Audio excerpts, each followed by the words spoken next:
Hello दोस्तों, स्वागत है आपका प्रियंका लर्निंग क्लासेस में। 66वीं बीपीएससी बिहार एसएससी बिहार दरोगा अन्य एग्जाम को ध्यान में रखते हुए घटना चक्र की सीरीज चलाई जा रही है। इसके अंतर्गत हम लोग भारतीय राज्य व्यवस्था एवं शासन के क्वेश्चन को देखते हैं ताकि एग्जाम में आपका कोई क्वेश्चन न छूटे। तो चलिए हम लोग देखते हैं राज्य व्यवस्था के क्वेश्चन। आज का टॉपिक है संसद का चौथे पार्ट को हम लोग देखते हैं। इसे नोट्स के माध्यम से देखते हैं। खाद्य मिलावट निवारण अधिनियम 1954 सर्वप्रथम 15 जून 1955 को लागू हुआ था। सिविल अधिकार संरक्षण अधिनियम 1955 के अधीन सभी दंडनीय अपराध संज्ञेय और संक्षिप्त विचारणीय होते हैं। सिविल अधिकार संरक्षण अधिनियम 1955 के अंतर्गत अपराध पर विचारक प्रथम श्रेणी न्यायिक मजिस्ट्रेट तथा महानगरों के मामले में मेट्रोपॉलिटन मजिस्ट्रेट द्वारा किया जाता है। नेक्स्ट है घरेलू हिंसा से महिला संरक्षण अधिनियम 2005 26 अक्टूबर 2006 से लागू है। क्रिमिनल ट्राइब्स एक्ट सर्वप्रथम 1871 में के 1871 के अधिनियम हुआ था। अनुसूचित जाति अनुसूचित जनजाति अत्याचार निवारण अधिनियम 1989 भारत में 30 जनवरी 1990 से लागू है। नेक्स्ट है अनुसूचित जाति और अनुसूचित जनजाति अत्याचार निवारण अधिनियम 1989 के उद्देश्यों के क्रियान्वित करने के लिए केंद्र सरकार के पास नियम बनाने की शक्ति है। नेक्स्ट है यह अधिनियम रक्षा विभेद के सिद्धांत पर आधारित है। इस अधिनियम के तहत गिरफ्तारी पूर्व जमानत पूर्णतः निश्चित है। अनुसूचित जाति और अनुसूचित जनजाति अत्याचार निवारण अधिनियम 1989 के अधीन किए गए अपराध का अन्वेषण पुलिस उपाधीक्षक के नीचे रैंक के अधिकारी द्वारा नहीं किया जाएगा। नेक्स्ट है इस अधिनियम के अंतर्गत किसी निर्णय दशादेश और आदेश के विरुद्ध उच्च न्यायालय की अपील तथ्यों और विधि दोनों के संबंध में होती है। अनुसूचित जाति अनुसूचित जनजाति अत्याचार निवारण अधिनियम के अधीन अपराधों का विचारण करने की लिए सेशन न्यायालय के विशेष न्यायालय के रूप में निर्दिष्ट करने का उद्देश्य शीघ्र विचारणीय है। यदि कोई व्यक्ति अस्पृश्यता के आधार पर किसी व्यक्ति को किसी अस्पताल औषधालय या शिक्षा संस्थान में प्रवेश से इनकार करता है तब यह सिविल अधिकार संरक्षण अधिनियम 1955 की धारा 5 के अंतर्गत दंडनीय है। नेक्स्ट है हिंदू विवाह अधिनियम 1955 में हिंदू उत्तराधिकार अधिनियम 1956 के तथा सती निरोध अधिनियम 1987 के में लागू हुआ था। सूचना का अधिकार अधिनियम 2005 12 अक्टूबर 2005 से लागू है।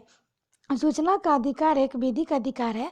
सर्वोच्च न्यायालय की व्याख्या के अनुसार सूचना के अधिकार एक मौलिक अधिकार भी है। सूचना का अधिकार अधिनियम का उद्देश्य सार्वजनिक अधिकारों के सूचना प्राप्त करना है। नमित शर्मा बनाम भारत संघवाद सूचना के अधिकार अधिनियम 2005 से संबंधित है। राष्ट्रीय हरित न्यायाधिकरण अधिनियम 2010 के द्वारा देश में एक राष्ट्रीय हरित न्यायाधिकरण एनजीटी का गठन किया गया।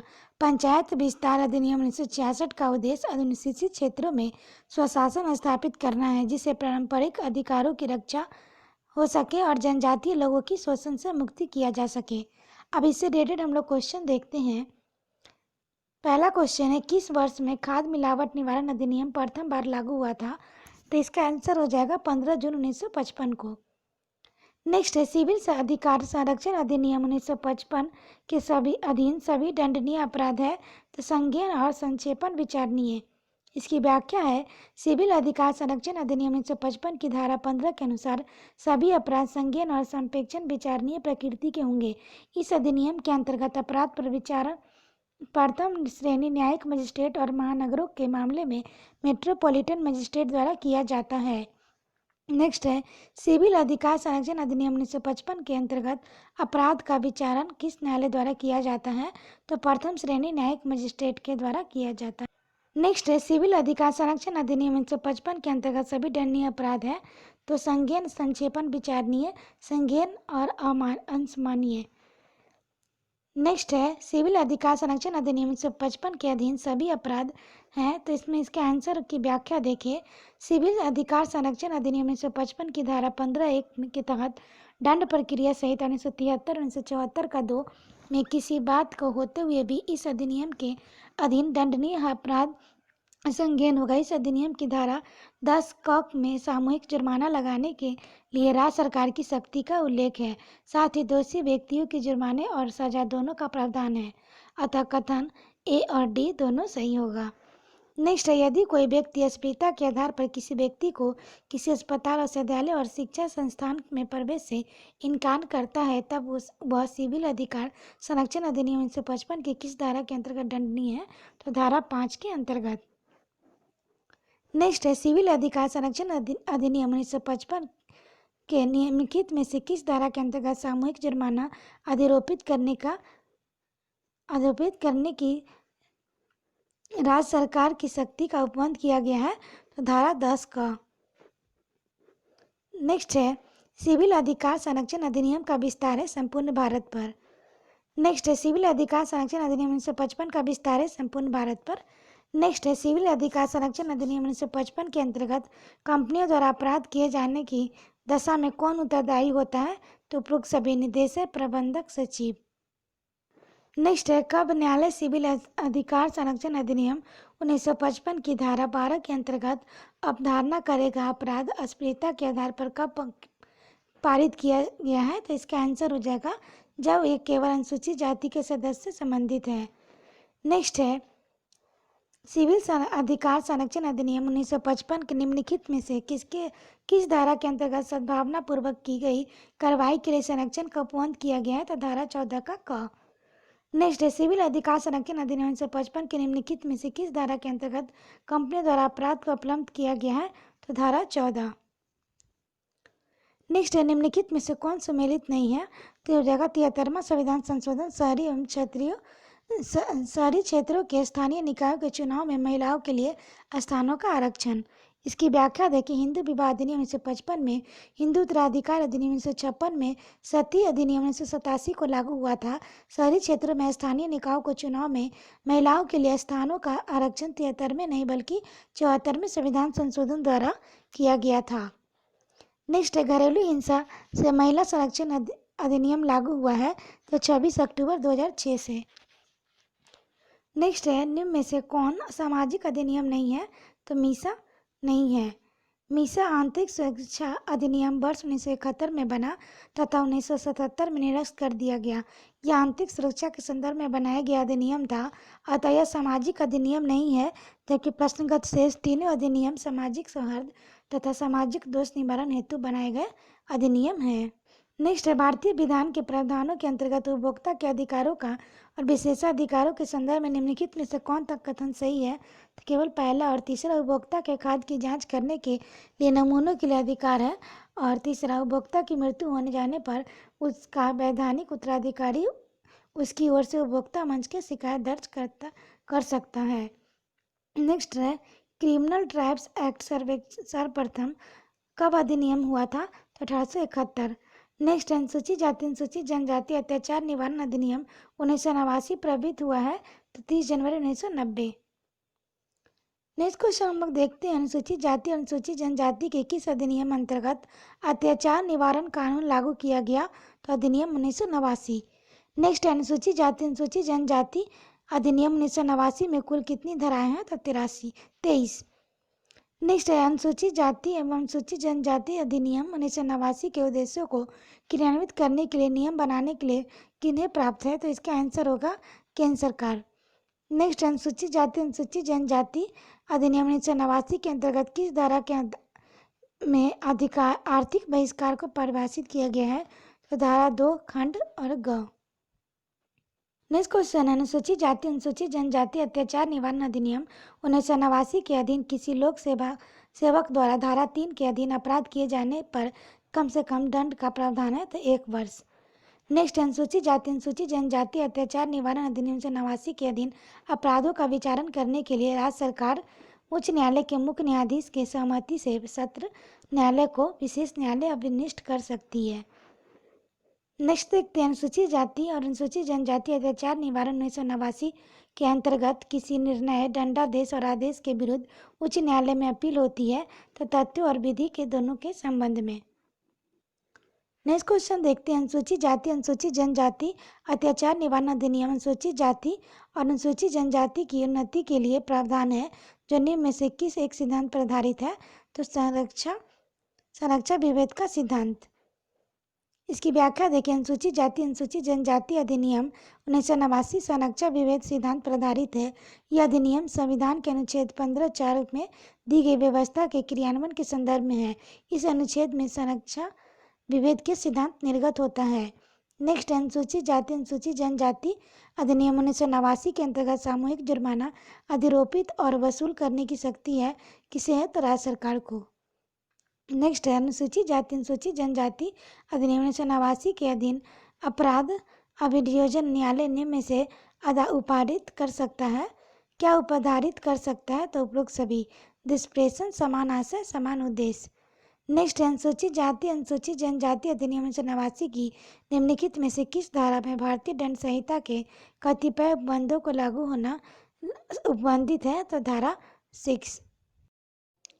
इसकी व्याख्या देखिए। अनुसूचित जाति अनुसूचित जनजाति अधिनियम 1989 की धारा 6 में भारतीय दंड संहिता आईपीसी की कुछ धाराओं को लागू किए जाने का प्रावधान ही भारतीय दंड संहिता 1860 की धाराएं 34, 49 के कुछ उपबंध लागू किए जा सकते हैं। इसके अतिरिक्त भारतीय दंड संहिता का अध्याय 3, अध्याय 4, अध्याय 5, अध्याय 5 क और अध्याय 23 के उपबंध लागू होंगे। नेक्स्ट, अनुसूचित जाति अनुसूचित जनजाति अत्याचार निरोधक अधिनियम 1989 के अंतर्गत किस धारा में विशेष न्यायालय की व्यवस्था का प्रावधान है? तो 14। इसकी व्याख्या है। अनुसूचित जाति अनुसूचित जनजाति अत्याचार निरोधक अधिनियम 1989 के अध्याय 4 की धारा 14(1) में शीघ्र न्याय और परीक्षण के लिए एक या अधिक जिलों में एक विशेष न्यायालय की व्यवस्था का प्रावधान है, जबकि धारा 15 में विशेष सार्वजनिक अभियोजन की व्यवस्था की गई है। नेक्स्ट, अनुसूचित जाति अनुसूचित जनजाति अत्याचार निरोधक अधिनियम 1989 के अंतर्गत किए गए अपराधों के लिए जांच अधिकारी कितने दिनों के लिए अपनी रिपोर्ट सौंपेगा? तो इसकी व्याख्या हम लोग देखते हैं। अनुसूचित जाति अनुसूचित जनजाति अधिनियम 1989 के अंतर्गत अपराधों की जांच के लिए 60 दिनों में अपनी रिपोर्ट पुलिस अधीक्षक को पुलिस अधीक्षक राज्य पुलिस महानिदेशक को सौंपेगा। नेक्स्ट, अनुसूचित जाति और अनुसूचित जनजाति अधिनियम 1989 के अधीन निम्न में से क्या पूर्णतः निषिद्ध है? तो इसका आंसर होगा गिरफ्तारी पूर्व जमानत। नेक्स्ट हम लोग देखते हैं अनुसूचित जाति अनुसूचित जनजाति अधिनियम 1989 की निम्नलिखित में से किस धारा में अग्रिम जमानत प्रतिबद्ध है? तो इसका धारा 18। इसकी व्याख्या है। इस अधिनियम की धारा 18 में प्रावधान है कि इस अधिनियम के अधीन अपराध करने वाले व्यक्तियों को दंड संहिता धारा 438 के तहत अग्रिम जमानत की लाभ नहीं दिया जा सकता। ज्ञातव्य है कि दंड प्रक्रिया संहिता धारा 438 की अग्रिम जमानत देने के लिए प्रावधान है। नेक्स्ट है अनुसूचित जाति अनुसूचित जनजाति अत्याचार निवारण अधिनियम 1989 के अधीन अपराध अन्वेषण ऐसे पुलिस अधिकारी द्वारा दिया जाएगा जो उप अधीक्षक के रैंक से कम न हो। इसकी व्याख्या हम लोग देखें।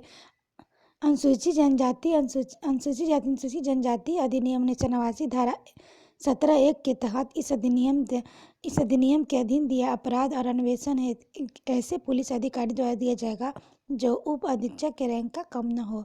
नेक्स्ट है निम्नलिखित शक्तियों में से कौन सी अनुसूचित जाति अनुसूचित जनजाति अत्याचार निवारण अधिनियम के अधीन विनिष्ट विशेष न्यायालय को नहीं दी गई है? इसका आंसर होगा पुलिस से भिन्न किसी व्यक्ति को अतिरिक्त अन्वेषण के लिए अधिकृत करना। नेक्स्ट, अनुसूचित जाति अनुसूचित जनजाति अत्याचार निवारण अधिनियम 1989 के अधीन विशेष न्यायालय में निम्न में से कौन सी शक्ति प्रयोग नहीं कर सकता? तो सामूहिक जुर्माना और आरोपित करना।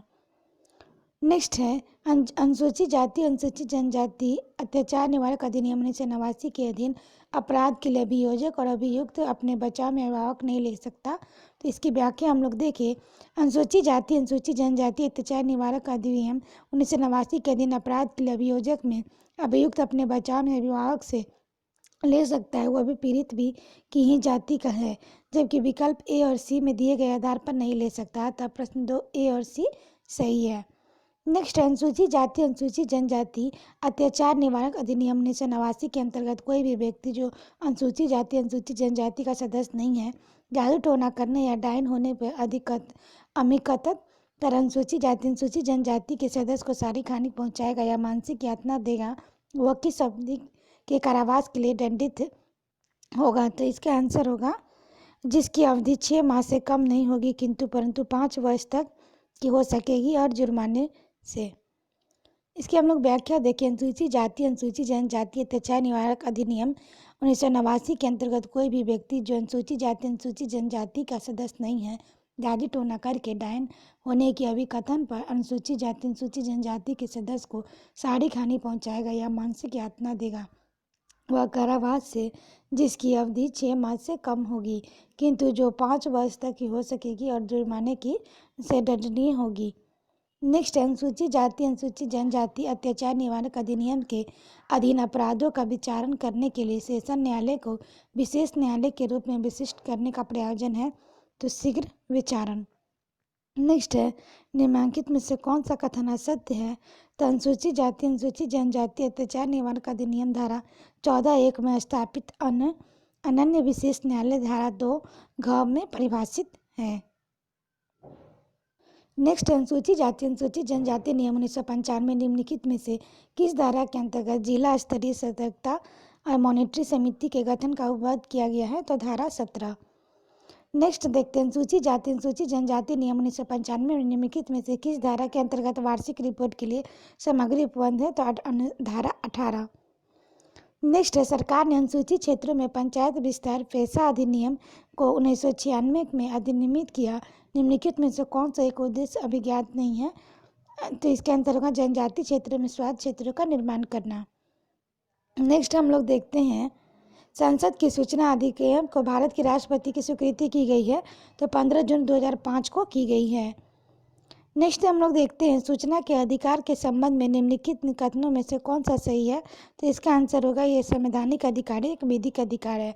नेक्स्ट है, सूचना का अधिकार है, तो ये एक मूल अधिकार है, एक विधिक अधिकार है। नेक्स्ट क्वेश्चन है, सूचना का अधिकार अधिनियम पारित हुआ है? तो 2005 में पारित हुआ है।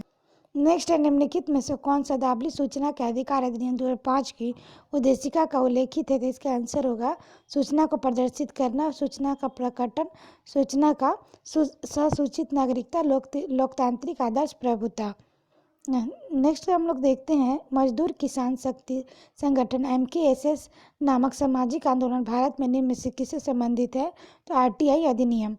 इसकी व्याख्या हम लोग देखें, मजदूर किसान शक्ति संगठन की स्थापना वर्ष 1987 में अरुणा राय, निखिल डे, शंकर सिंह आदि सामाजिक कार्यकर्ताओं के सहयोग से की गई थी। इस संगठन को विशेष रूप से सूचना के अधिकार हेतु संघर्ष एवं जन आंदोलन के लिए जाना जाता है। वस्तुतः भारत में सूचना के अधिकार हेतु जन आंदोलनों की शुरुआत वर्ष 1990 से मानी जाती है, जब एक MKS में राजस्थान सरकार की अकाल राहतकारियों को दी जाने वाली मजदूरी के आंकड़ों के सार्वजनिक करने की मांग को लेकर सफर किया गया। सूचना के अधिकार अधिनियम को लाने की भी इस संगठन की महत्वपूर्ण भूमिका रही।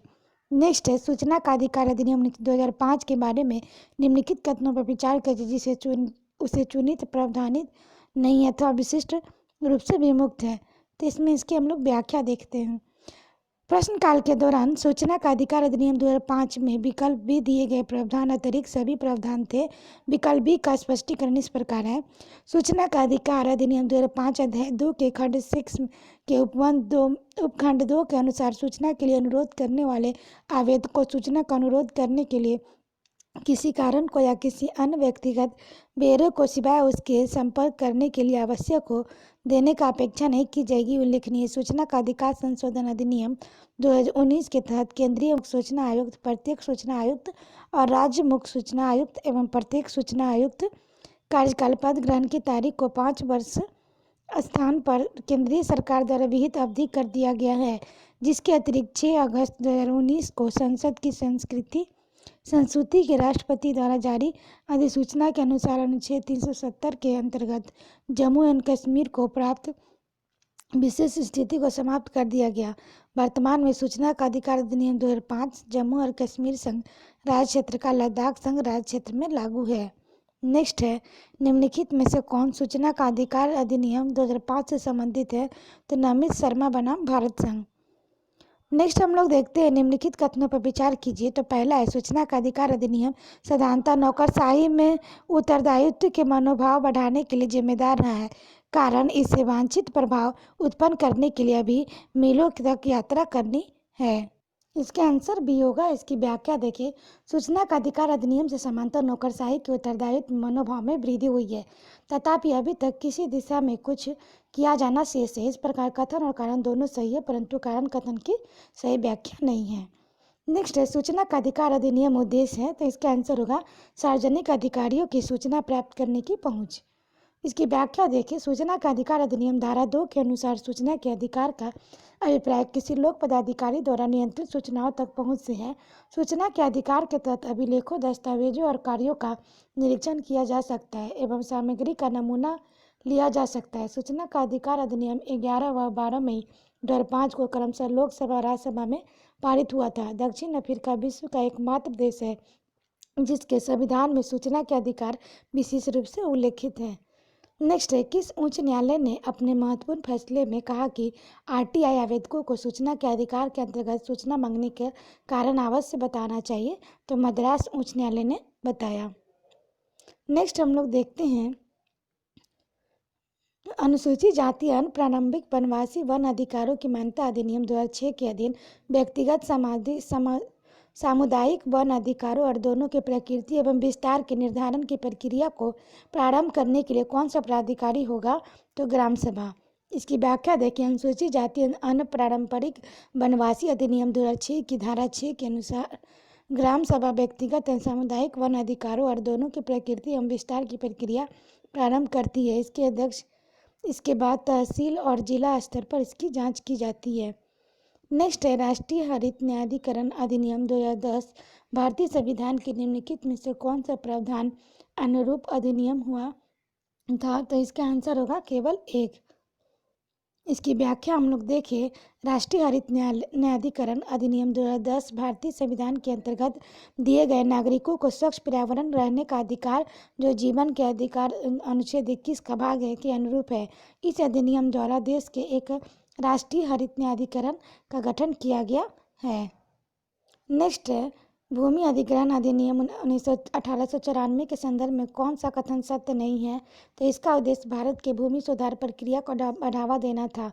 इसकी व्याख्या है, भूमि अधिग्रहण अधिनियम 1894 का उद्देश्य भारत में भूमि सुधार प्रक्रिया को बढ़ावा देना नहीं था, बल्कि इसका उद्देश्य सार्वजनिक संस्थानों, संगठनों और कंपनियों के हेतु भूमि अधिग्रहण के कानून बनाना था। यह अधिनियम 1 मार्च 1894 को अस्तित्व में आया था, जो आगे चलकर स्वतंत्र भारत की इस अधिनियम में कुछ परिवर्तन करके संसद द्वारा प्रतिस्थापित किया गया है। नेक्स्ट है, भारत सरकार ने वन संरक्षण अधिनियम किस वर्ष अधिनियमित किया है? तो 1980 में। नेक्स्ट क्वेश्चन है, निम्नलिखित कथनों पर विचार कीजिए। पहला, शिक्षा का अधिकार आरटीआई अधिनियम के अनुसार किसी राज्य के शिक्षक के रूप में नियुक्त होने हेतु और हेतु के लिए किसी व्यक्ति के संबंधित राज्य अध्यापक शिक्षा परिषद द्वारा निर्धारित न्यूनतम योग्यता का होना आवश्यक है। दूसरा, आरटीई अधिनियम के अनुसार प्राथमिक कक्षाओं में शिक्षण हेतु किसी अभ्यर्थी के लिए राष्ट्रीय अध्यापक शिक्षा परिषद के दिशा निर्देशों के अनुरूप के लिए अध्यापक अर्हता परीक्षण में उत्तीर्ण होना आवश्यक है। तीसरा, भारत में 90% से अधिक अध्यापक शिक्षा संस्थान प्रत्यक्ष रूप से राज्य सरकारों के अधीन है, तो केवल 2 इसका आंसर होगा। इसकी व्याख्या देखिए, 5 अप्रैल 2010 को जारी अधिसूचना के तहत निःशुल्क और अनिवार्य बाल शिक्षा अधिकार अधिनियम 2009 की धारा 23 की उपधारा 1 द्वारा प्रदत्त शक्तियों का प्रयोग करते हुए केंद्र सरकार द्वारा राष्ट्रीय अध्यापक शिक्षक परिषद एनसीटीसी के शिक्षक के रूप में नियुक्ति किए जाने के लिए पात्र व्यक्तियों के लिए न्यूनतम अर्हताओं की निर्धारण करने वाले शैक्षिक प्राधिकरण के रूप में प्राधिकृत किया गया है। इस अधिनियम के अनुसार प्राथमिक कक्षाओं में शिक्षण हेतु किसी अभ्यर्थी के लिए राष्ट्रीय अध्यापक शिक्षा परिषद के दिशा निर्देशों के अनुरूप लिए गए अध्यापक अर्हता परीक्षण में उत्तीर्ण होना आवश्यक है। यदि सरकारों अथवा स्थानीय प्राधिकरणों और विद्यालयों के द्वारा विज्ञापन जारी कर अध्यापकों की नियुक्ति की प्रक्रिया आरंभ कर दी है, तो ऐसी स्थिति में नियुक्तियां राष्ट्रीय अध्यापक शिक्षा परिषद स्कूलों के अध्यापकों में भर्ती के लिए न्यूनतम योग्यताओं का निर्धारण विनियम 2001 समय समय पर यथा संशोधित किए के अनुसार की जा सकती है। आशा करते हैं आपको ये वीडियो पसंद आया होगा और वीडियो को 1-2 बार सुन लें ताकि आपका रिवीजन हो जाए। तो आज के लिए इतना है दोस्तों, फिर मिलते हैं नेक्स्ट टॉपिक के साथ। Thank you.